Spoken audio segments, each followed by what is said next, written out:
Boa tarde, irmãos. Bem-vindos à Loja Esperança. Hoje a gente dando continuidade ao ciclo de palestras, em cima da obra de Purucker, Fundamentos da Filosofia Esotérica. A gente vai dar continuidade mostrando para vocês o capítulo 5. O capítulo 5, ele vai tratar dos ensinamentos esotéricos e a teoria nebular. Os deuses por trás do cosmos, né? E por que a natureza é imperfeita.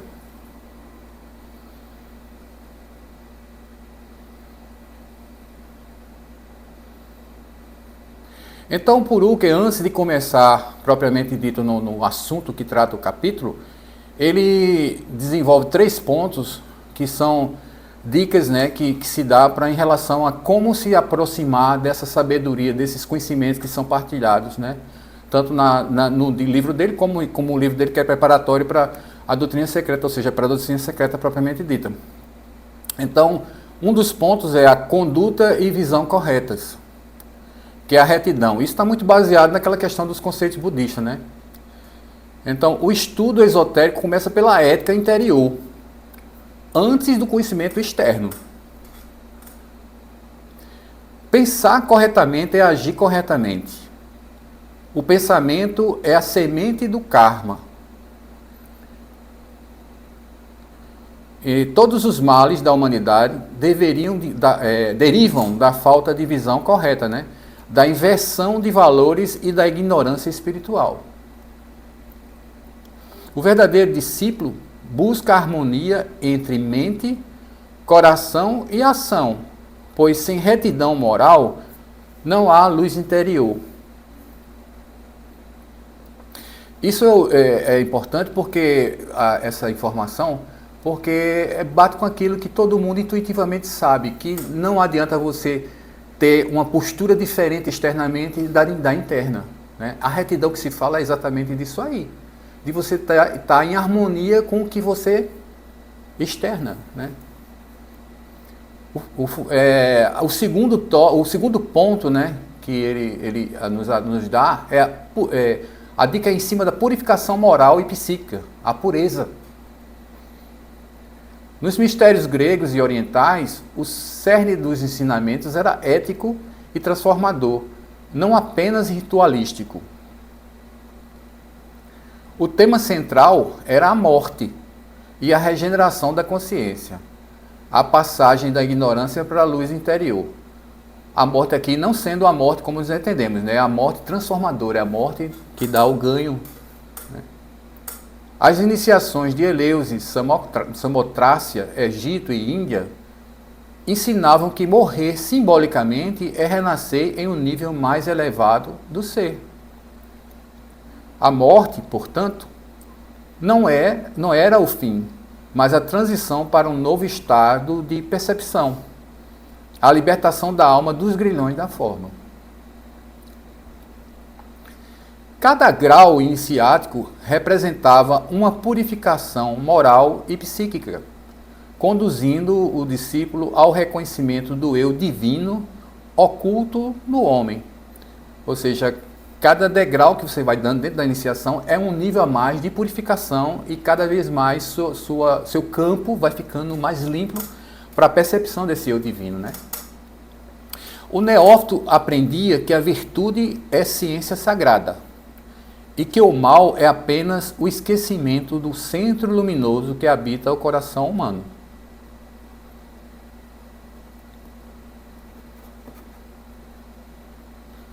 Assim, os mistérios uniam ética, cosmologia e psicologia espiritual, preparando o ser para compreender o universo como reflexo de sua própria alma.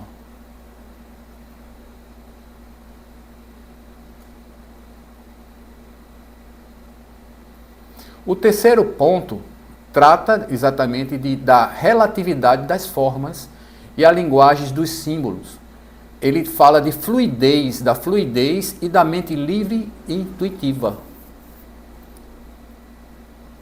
Todo paradigma espiritual é uma forma provisória de expressão da verdade eterna. Nenhum símbolo, diagrama ou modelo geométrico é absoluto. Todos são instrumentos mentais que refletem a realidade em graus diferentes. Ou seja, símbolo ou geometria, formas geométricas, eles traduzem algo que existe no mundo do oculto. Mas uma vez manifestado, ele tem uma dinâmica, é uma forma de padrão, mas não uma coisa estática. Isso quer dizer, tem fluidez, né? A fluidez está ligada a isso aí. Então, o triângulo, o quadrado e o círculo são arquétipos que representam aspectos da unidade cósmica, né? Então, funcionou na forma do triângulo, ele tem um aspecto e uma verdade a ser captada por nós através desse formato. Mas esse formato não é estático, ele é dinâmico, né? O triângulo representa o espírito trino, a tríade criadora. O quadrado, a manifestação, a estabilidade das forças na matéria. E o círculo é a totalidade, o absoluto, sem começo e sem fim.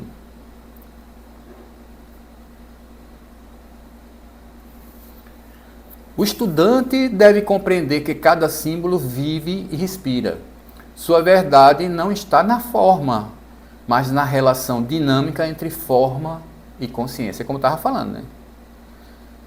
Os antigos iniciados afirmavam que o conhecimento espiritual é como uma espiral ascendente.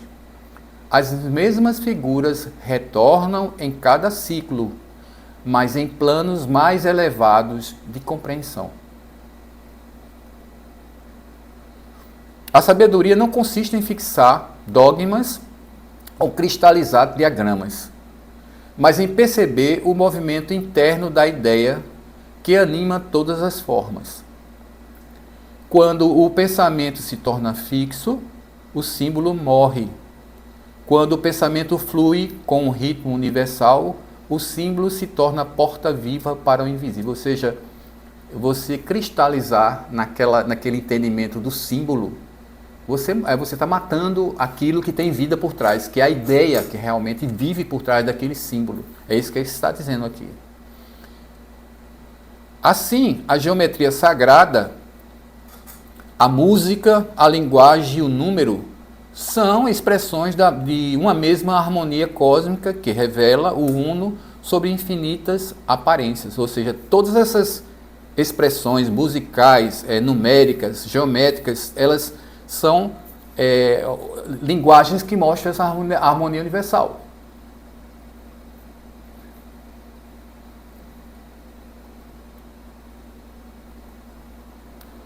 O universo inteiro é sustentado por uma vibração primordial, um som primordial, que é o verbo ou logos, o som que cria. No princípio era o verbo, como diz a Bíblia, né? Não como metáfora, mas como lei vibracional cósmica. Toda forma é resultado de um ritmo, de uma oscilação no éter divino. O som, ao vibrar na substância primordial, que é o akasha, produz figuras geométricas de energia, os arquétipos que modam o universo visível. Ou seja, mais uma vez falando nesse tópico da geometria, né? Que isso é realmente a manifestação do cosmos é por essas formas geométricas. A ciência moderna da simática revela fisicamente o que os iniciados sempre souberam. O som organiza a matéria. Aí eu botei esse videozinho aqui ao lado, né? Que ele mostra exatamente como funciona essa questão da simática. Isso é um prato de metal que ele vibra com as frequências de som que o cara vai jogando. Ele coloca sal ou areia em cima, tanto faz, qualquer coisa, substância granulada. Aí ela começa a se organizar de acordo com a vibração do som que ele está jogando ali. E todas essas frequências que ele vai mudando de forma, cada frequência dá uma forma diferente. O mais interessante disso tudo é que ela tem uma analogia profunda com a própria manifestação, porque no texto de Puruka ele fala exatamente que o Manvantara ele começa e quando ele está encerrando para iniciar o Pralaya, o que é que ocorre? A gente começa a perceber sons. Esses sons começam a vibrar na natureza e isso é um sinal de que o Pralaya vai acontecer, que está começando o processo pralaico. que exatamente igual aqui nesse exemplo que eu estou dando, é que mostra que a plataforma metálica, ela vibra numa frequência e ela estabiliza uma forma ali, mas aí o cara vai aumentando, porque exatamente a manifestação é exatamente essa vibração que vai aumentando, aumentando, aumentando. Então, na medida que ela vai aumentando, ela vai chega um momento que ela quebra aquela forma, se desorganiza e a areia fica toda assim como está aqui agora, toda espalhada. É o caos. Ela é o caos, aí depois desse caos é o que? É o pralaya. Depois ela novamente, numa nova frequência, ela se organiza novamente numa forma e assim vai, assim sucessivamente. Entendeu? Assim, a mesma nota criadora que forma um átomo ecoa nas galáxias. É o Om dos Vedas, o Verbum dos gnósticos, o Fiat Luz dos cabalistas.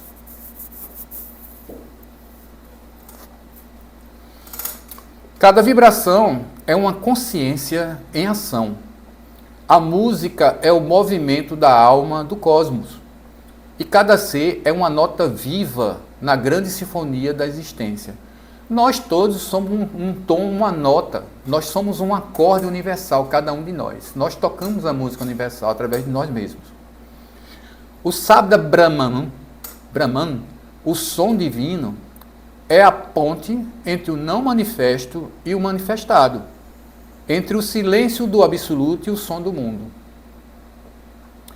Quando cessa a vibração, o cosmos retorna ao silêncio, o pralaya, o descanso da criação. Quando o som ressurge, inicia-se novo Manvantara.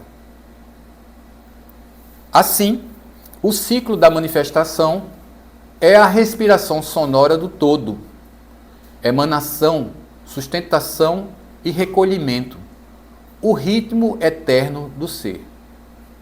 Ou seja, tudo é nessa trindade, é emanação, sustentação e recolhimento, né? Criação, manutenção e transmutação para uma nova forma.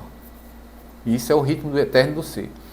O estudante deve aprender a perceber o som não apenas com os ouvidos, mas com o coração. Escutar o silêncio entre os sons é ouvir o espírito.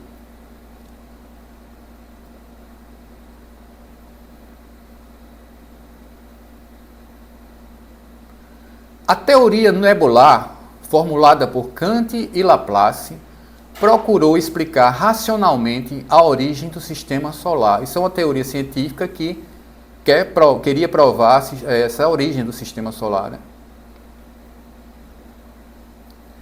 Segundo essa hipótese, o universo começou como uma nébula incandescente e giratória, uma massa gasosa que, ao se condensar, lançou anéis de matéria, dos quais se formaram os planetas.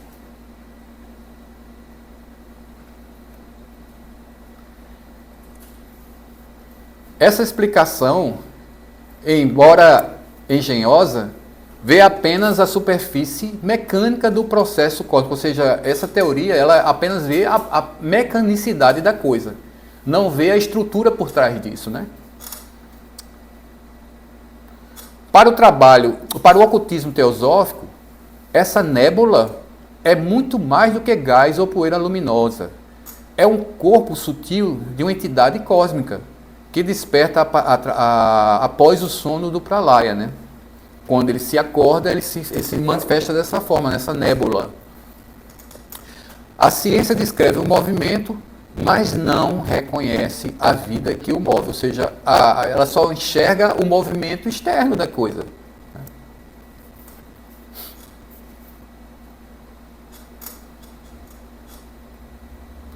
Cada sol, planeta ou cometa é a reencarnação de um ser celeste, uma mônada cósmica que retoma sua evolução após o repouso cíclico. A luz da nébula não é calor físico, mas luz divina, Daivi Prakriti, a primeira emanação do espírito no mundo da forma. Isso é uma informação importante porque é um ponto que a doutrina secreta afirma e que a ciência ainda não entrou nessa questão. Ela acredita que a luz solar ela tem realmente esse calor, como se aliás, desculpe, essa origem nebular, ela é formada por aquecimento, né, combustão, e não exatamente, é luz fria. Essa luz que é a aurora da consciência do novo ciclo, o espírito despertando na matéria e a matéria respondendo com movimento e som. Ou seja, essa luz é a aurora da consciência, né? O movimento rotacional que a ciência observa é, para o ocultismo, o eco do grande sopro, o ritmo da respiração do Logos que permeia todo o espaço. Assim, a teoria nebular, reinterpretada pela sabedoria antiga, não é apenas um processo físico, mas o drama da vida divina descendo à matéria para evoluir através dela. A verdadeira origem do cosmos não é o acaso, nem essa combustão que eles aludem, né? Mas a consciência que está por trás, em vibração. O pensamento de um ser universal que se manifesta como luz, movimento e forma.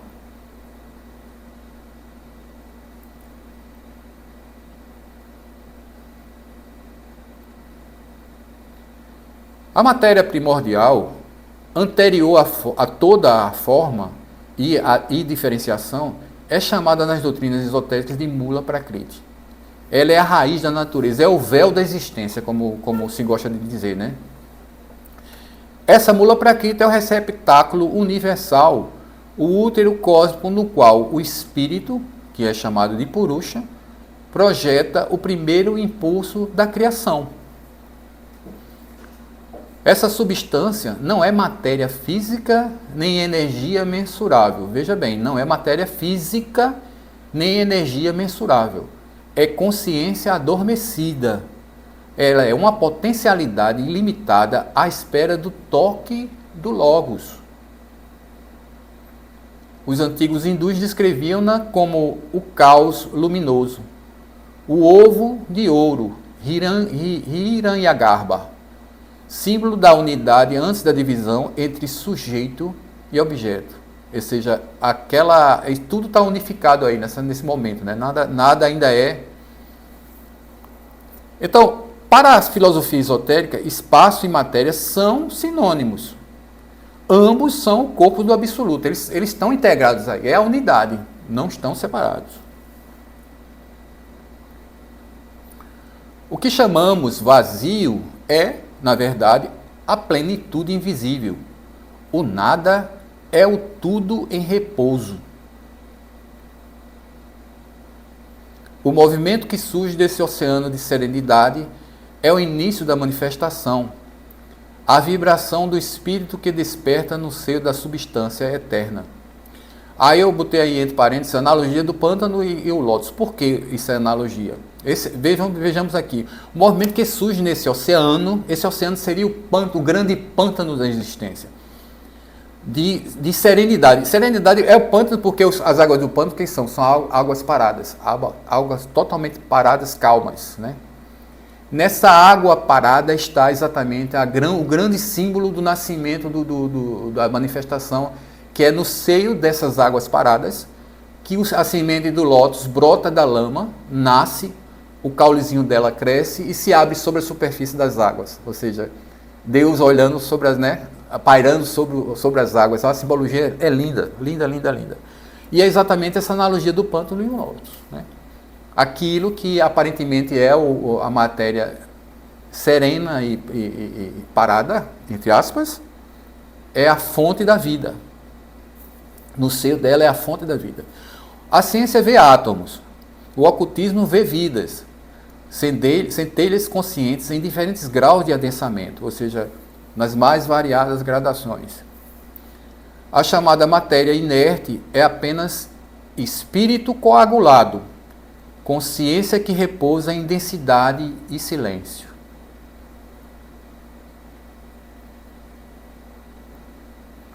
A existência não começa com a forma, mas com o relacionamento entre polos, espírito e matérias, como positivo e negativo, masculino e feminino, ideação e substância. Ou seja, Entre esse jogo de polos é que nasce a consciência manifesta, porque a consciência é muito mais do que isso.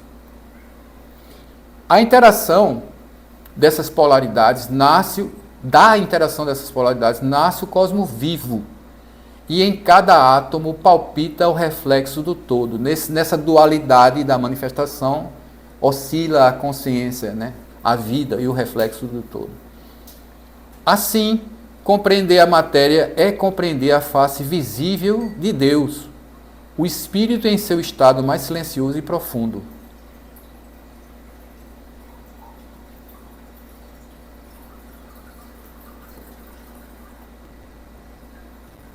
O universo não é uma máquina, mas um ser vivente animado por uma consciência que o penetra em todos os seus níveis.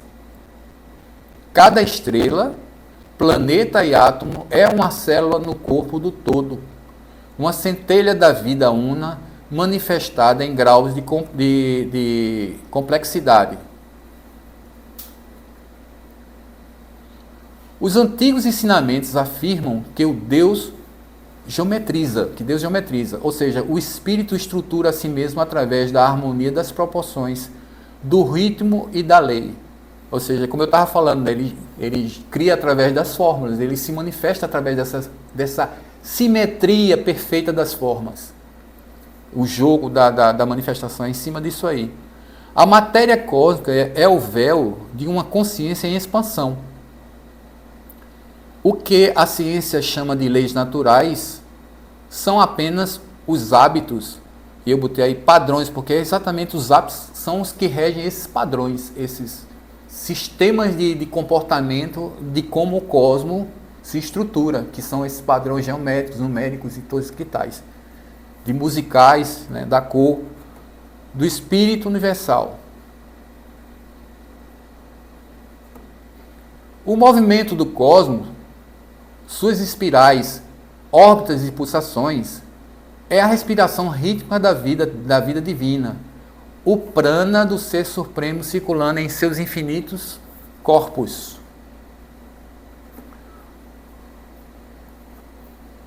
O grande sopro, ou Mahaprana, é o princípio vital que anima tudo, do átomo ao sol, do mineral ao ser humano.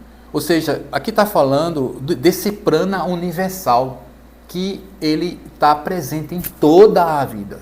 Tudo que vive, tudo que está manifestado está, vamos dizer,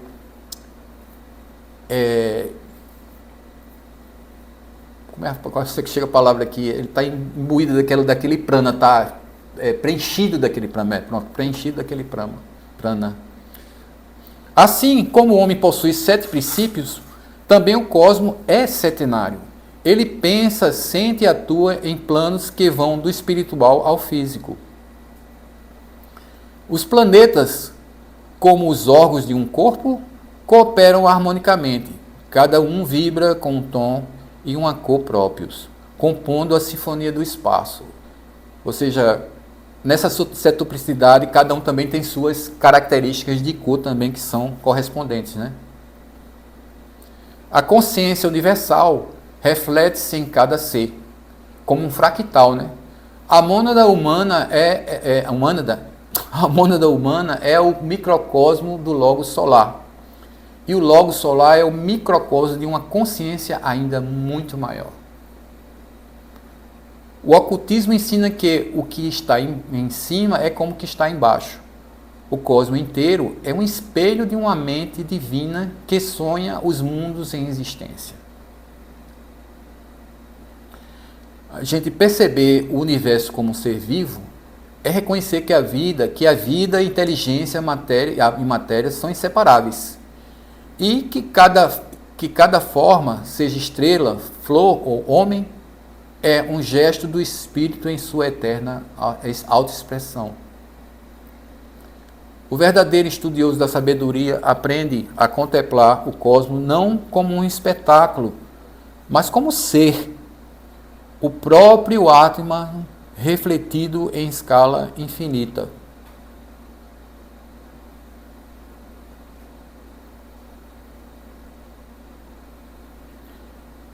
Aqui é uma observaçãozinha, que é um trechozinho, uma citação, né, de Black. A ciência observa o movimento, mas ignora a mente que o move. Ou seja, todos percebem só a casca, né, o movimento, mas ignora o que realmente está por trás. Aí a gente está apontando nesse capítulo 3 falhas dessa teoria nebular, né? Então, quais seriam elas? A primeira seria a ausência de princípios espirituais. Eles não reconhecem que existe um espírito por trás movendo essas manifestações. Então, a teoria nebular descreve apenas movimentos físicos, condensação, rotação e ejeção, sem reconhecer uma causa inteligente. Nessas nébulas, né, elas vão se manifestando, expandindo, e eles vão tentando explicar essas formas só da como eles veem, mas não o que está por trás. O ocultismo ensina que nenhuma força atua sem consciência.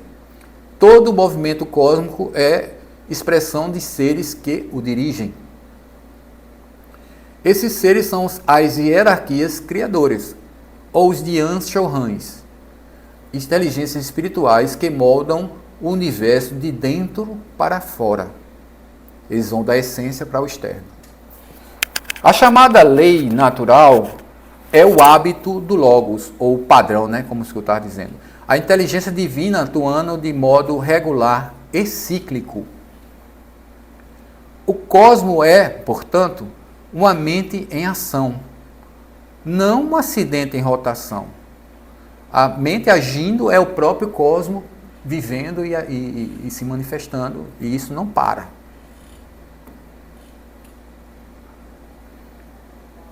O segundo erro ou falha apontada é o erro sobre a luz. A ciência moderna, né, concebe a luz da nébula como um resultado de calor e combustão, um fenômeno químico, o que de fato não é assim, segundo a teoria esotérica. O ocultismo revela que a verdadeira luz é luz fria, espiritual, a emanação de Daivi Prakriti, a luz divina, que acompanha o espírito em sua descida. Essa luz é consciente, é o primeiro véu do Atman, a vibração luminosa que liga o infinito à forma. Quando essa luz se densifica, surge o espectro eletromagnético. Quando se subtiliza, torna-se consciência espiritual pura. Assim, o brilho da nébula é o raiar da consciência universal e não fogo material. Ele é de uma sutilidade absurda, né? Uma luz que para a gente nem seria luz, de fato. O terceiro erro apontado nessa teoria nebular é o seguinte: é o erro sobre a formação dos corpos celestes. Como eles surgiram, né? Como eles explicam o surgimento desses corpos celestes. A teoria nebular afirma que os planetas se formam pela ejeção de anéis de matérias desprendidos do Sol, o que não é verdade. A sabedoria esotérica ensina que cada planeta é uma reencarnação de uma entidade cósmica, despertando de um ciclo anterior, que veio de um pralaya. Ou seja, ela não estava manifesta porque estava nesse estado pralaico. Pralaya é além, né? Tá antes da manifestação, porque está nesse antes de Laya. O nascimento de um astro é um renascimento espiritual, não um acidente físico. Ele é um renascimento e um processo que vem se acontecendo e se repetindo dessa forma, Manvantara, Pralaya, sem fim, um eterno ir e vir. Cada globo tem uma mônada planetária, uma alma coletiva que o anima e dirige sua evolução. Ou seja, cada coisa funciona nessa coisa denominada mônada. Né? E a mônada é essa trindade que vive no mundo da manifestação. Os movimentos de contração, rotação e ejeção são apenas efeitos externos dessa vontade interior. Ou seja, o que se enxerga é só isso aí. o movimento de contração, rotação e ejeção. O universo inteiro é, portanto, um drama de seres conscientes, desde os deuses até os átomos, participando da obra divina de manifestação. Para sintetizar, a teoria nebular é verdadeira em aparência, né? Só no que nós podemos ver, mas incompleta em essência. O ocultismo reconhece o mesmo processo físico, ele não diz que isso não ocorre, porém o vê como reflexo de um ato espiritual. A verdadeira criação não é combustão nem acaso, é o despertar da mente cósmica na substância eterna.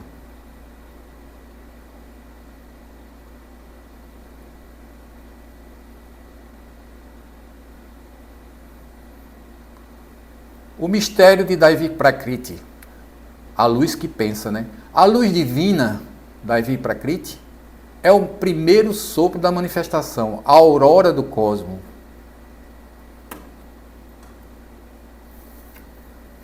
Ela é a consciência luminosa do Logos, o espírito em movimento que dá forma à substância primordial. Ou seja, ela trabalha através do Mula Prakriti, do véu de Mula Prakriti. Ela é chamada também de Forhat, a energia inteligente, o fio de fogo, que une o espírito à matéria e desperta o universo adormecido. Essa luz não é o brilho físico das estrelas. Já está falando que essa luz não é física, a gente não vê, né? Não é uma luz física, mas um fogo sem calor, a chama fria que arde no coração do ser. É o mediador universal, o poder que traduz o pensamento divino em vibração, som e forma. Quando o Espírito diz, faça-se a luz, é Daivi Prakriti, que responde, o verbo que se torna mundo.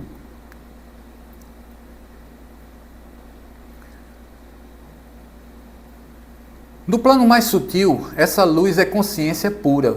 No plano intermediário, força criadora. E no plano físico, é energia luminosa. Todas essas manifestações são aspectos forráticos. Tudo que existe é uma diferenciação dessa mesma luz, que se torna som, cor, movimento e pensamento. Todas as coisas são fruto dela. Quando ela se densifica, nasce o fogo. Quando se refina, torna-se sabedoria. Ou seja, ela na parte mais baixa, ela é tida como o fogo, né? A realidade dela é o fogo, e no refinamento ela vai para o campo da sabedoria. A luz é, portanto, a substância da mente universal, aquilo pelo qual o espírito se torna autoconsciente. É a presença do divino em tudo o que vibra, pulsa e vive. É o elo entre o Atman e o átomo.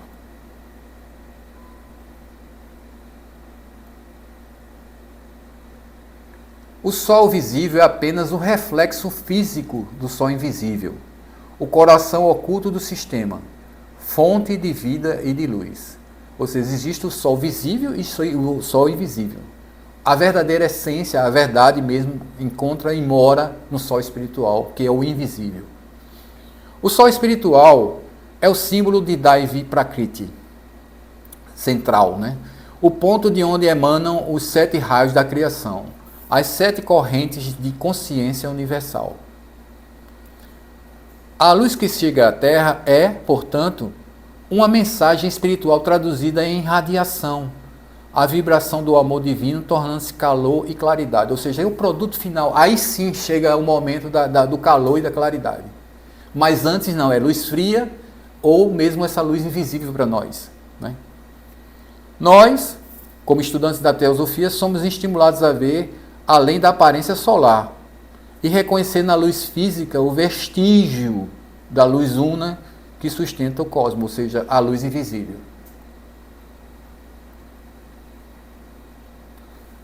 A luz divina é a sombra do espírito em movimento, o reflexo do infinito sobre o espelho da matéria. Daivi Prakriti é o elo consciente entre o espírito e matéria, o mediador universal, ou seja, é a consciência que cavalga Forhat. É a alma da manifestação, o som silencioso que faz vibrar os mundos. Quem contempla essa luz dentro de si percebe que todo o universo é consciência em radiação e que o homem é uma centelha desse mesmo fogo eterno.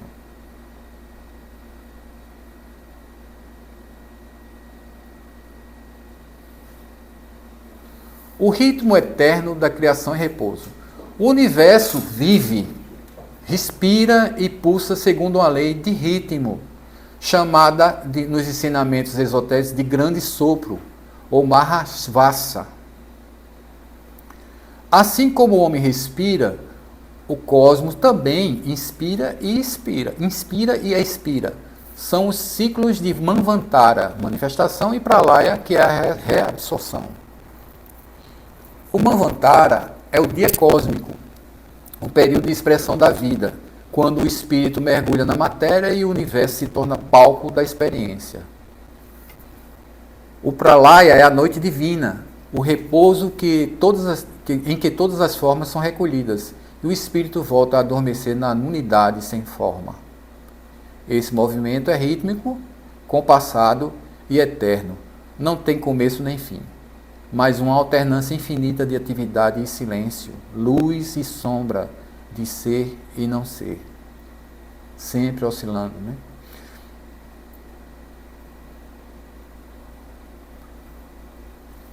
Agora a gente vai falar dos 7 estágios da respiração divina, ou seja, essa respiração ela se encontra primeiramente no estado de adormecimento. O universo anterior encerra o seu ciclo, recolhendo os seus princípios na substância primordial. A fase do silêncio, que é a consciência universal repousando, e o tempo que se dissolve, né? Não existe tempo. O grande sopro, que é o primeiro movimento no seio do absoluto, o despertar do Logos. Emanação da luz divina, que é Daivi Prakriti, a luz divina, que ressurge iluminando o espaço interior. Formação das espirais. Aí, a partir dessa luz, a vibração se organiza em centros, que são esses centros lá, os pontos onde surgem todas essas vidas que vieram de outras realidades manvantáricas, né? Então, ela viveu em um manvantara, entrou para lá e está novamente voltando à forma através desses centros lá, dando origem aos sóis, nebulosas, imundos e tudo. Evolução da vida. Aí é onde começa tudo, a consciência desce pela escala da matéria para se reconhecer em forma. E novamente o processo encerra e retorna ao estado inicial. É a reabsorção. Tudo retorna à fonte, levando consigo a colheita da experiência.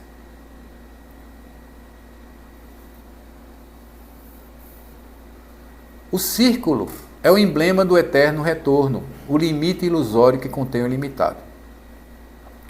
Dentro dele, cada ponto é um centro de consciência, uma mônada refletindo o todo. O movimento circular é, para Platão e Blavatsky, o primeiro sinal da vida autoconsciente. Aquilo que gira em torno de si mesmo reconhece sua própria unidade. O universo é, assim, um círculo vivo, respirando sua própria eternidade em infinitas escalas de tempo. O Manvantara é o ato de amor do espírito, que se doa à matéria para despertá-la à consciência. E o Pralaya é o retorno do filho ao pai, o recolhimento da experiência através do processo que gerou sabedoria, né?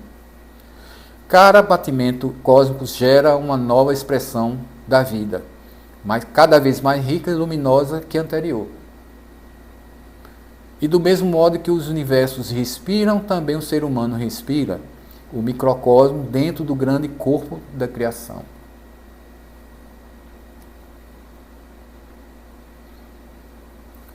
O cosmo, então, é o coração de Deus que palpita eternamente entre o ser e o não ser. O ciclo universal é o ritmo do espírito em evolução. Tudo o que nasce morre apenas para renascer num plano mais elevado. Reconhecer esse ciclo é compreender que a vida nunca cessa, apenas muda de frequência.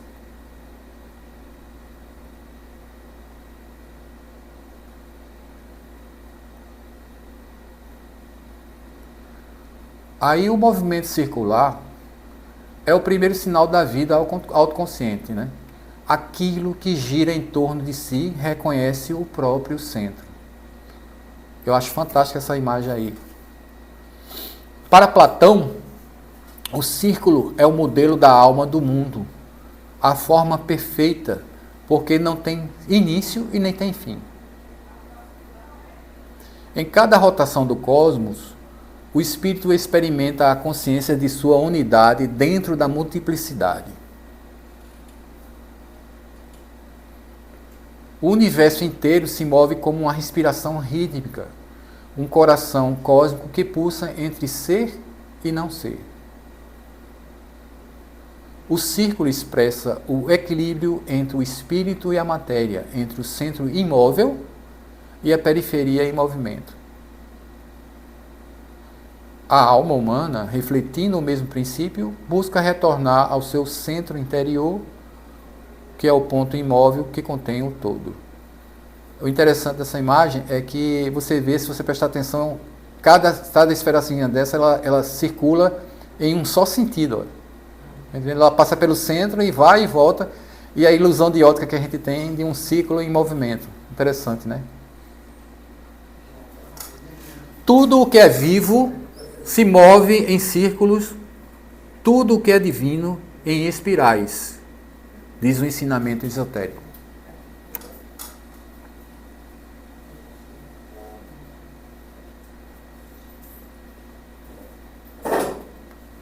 Na visão esotérica, a matéria e espírito não são opostos, mas eles são polos complementares de uma única substância divina. Na realidade, são uma coisa só, né? O espírito é a consciência em movimento. A matéria, o espírito em repouso. Toda forma material é luz condensada, ou seja, cristalizada, né? A luz que se cristaliza. Em toda luz, e toda luz é matéria liberada. A ciência estuda o exterior das coisas. O ocultismo vai atrás do que é essencial, ou seja, busca a vida interior que é sustenta. O equilíbrio entre esses dois aspectos gera um universo vivo, onde cada átomo é uma centelha desse divino. O ser humano é o ponto de encontro dessas duas forças, ponte entre o céu e a terra. A matéria é o véu do espírito. O espírito é a alma da matéria, diz o ensinamento teosófico, né?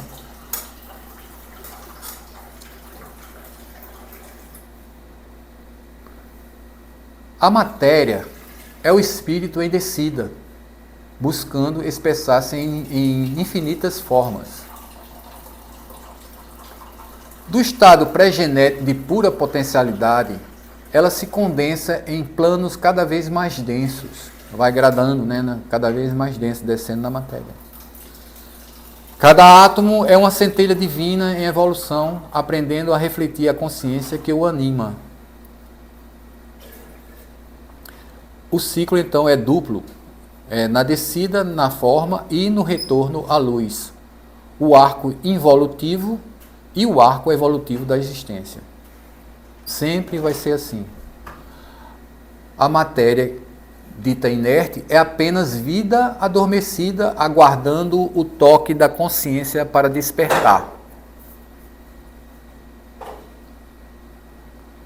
Agora, uma coisa que também é dita assim, a matéria inerte é apenas vida adormecida, mas porém se move, né? Então não é o parado que nós entendemos. Parado é no sentido do espiritual, né? Assim, em termos de consciência. Assim, tudo o que é visível é apenas o reflexo temporário do invisível. O espírito desce para se conhecer e sobe para se reencontrar. Então a gente já está chegando ao final.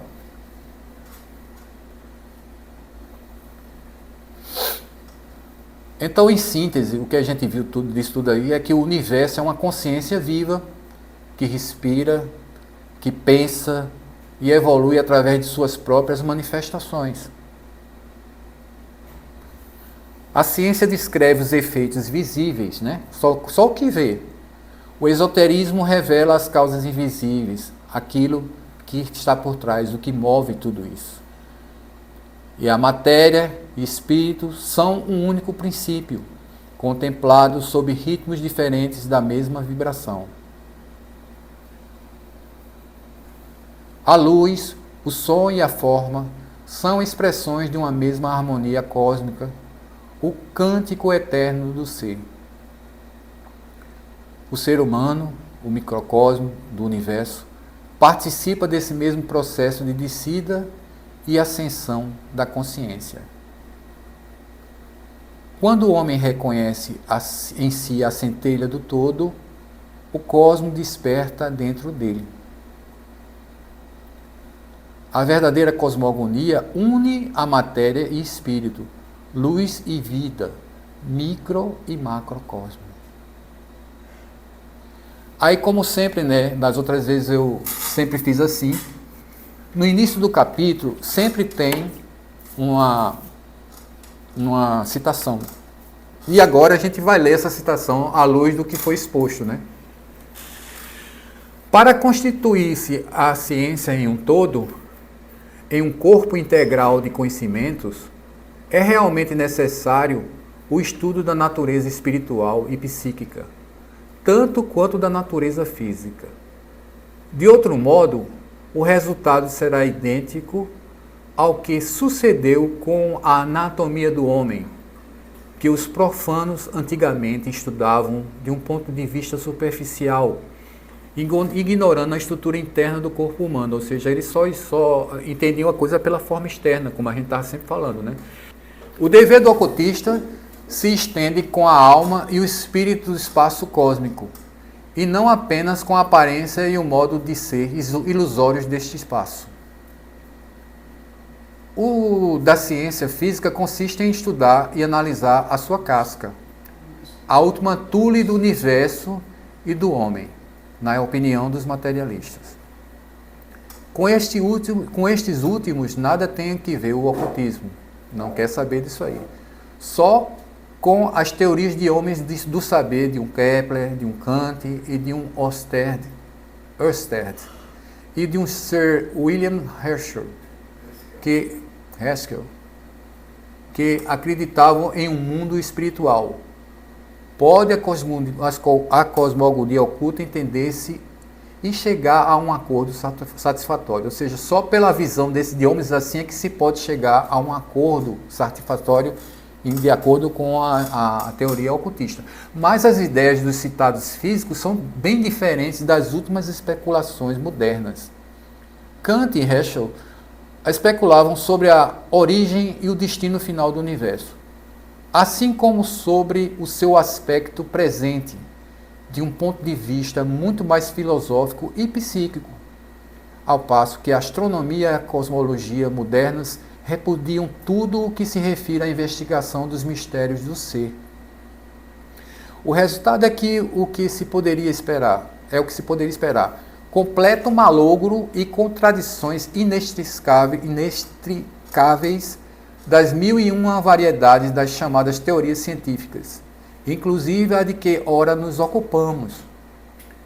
A hipótese nebular, que implica a teoria da existência de uma matéria primitiva, difundida em estado nebuloso, não é de data recente na astronomia, como todos sabem. Anaxímenes, da escola jônica, havia já ensinado que os corpos siderais se formavam pela condensação progressiva de uma primordial matéria pré-genética, cujo peso era quase negativo e que se encontrava difundida pelo espaço em um estado extremamente sutil. Eu acho interessante aqui de quase negativo, ou seja, devido à grande sutilidade dessa matéria, ela é quase negativa do ponto de vista do que a ciência poderia, né? Então, Isso se encontra na Doutrina Secreta, no volume 1, na página 588 e 590. Da edição Pensamento é na página 299 e 301. Né?